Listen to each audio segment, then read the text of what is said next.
Is President Moon Jae-in a mediator, a player, or a passenger? Partly that depends who you ask. His own administration, his critics here in Seoul, or officials in Washington or Pyongyang.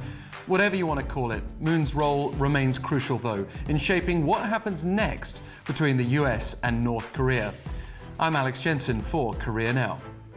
Back in May 2017, before he'd even been elected as South Korea's president, Moon Jae-in was dubbed the negotiator by Time magazine. His role as mediator appeared to be predestined, even if he also had to quite literally meet North Korean Chairman Kim Jong-un halfway and maintain steady contact with US counterpart Donald Trump. But now, since the failure of the second US-North Korea summit, the North's Vice Foreign Minister Choi Son-hee has suggested Moon is not a mediator, but rather a player, the implication being that he is playing for the US side. Ironically, it's the opposite of what his critics at home and in the US think, so it might seem like President Moon can't win. That said, the prospect of Moon's role as mediator in bringing about peace and denuclearization, and that of South Korea generally, is not only still very much there, but also essential. North Korean Vice Minister Choi also announced last Friday that her regime will end talks with Washington and shift back to missile and nuclear testing, should the US stick to unacceptable demands.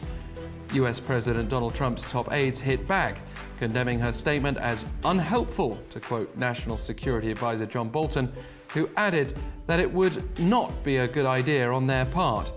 Yet Secretary of State Mike Pompeo said he is hopeful talks with North Korea will continue, and the US has every expectation the North Korean leader will honor his commitment to Trump to continue refraining from nuclear and missile tests.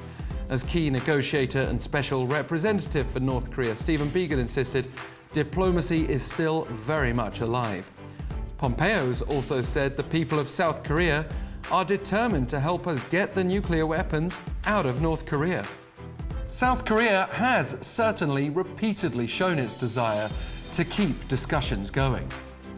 Both sides have moved forward too much to return to the past, according to a high-ranking official from Seoul's presidential office last weekend, speaking to reporters anonymously.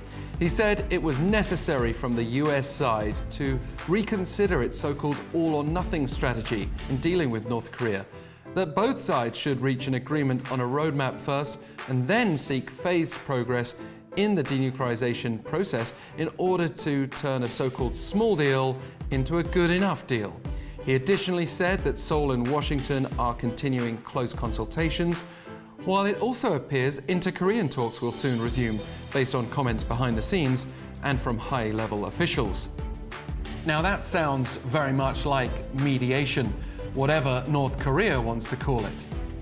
This week, Foreign Minister Kang Kyung-hwa described South Korea as a core party concerned in the denuclearization process, that Seoul plays an active role. The South's top nuclear envoy Lee Do-hoon went further, saying Seoul is a key player.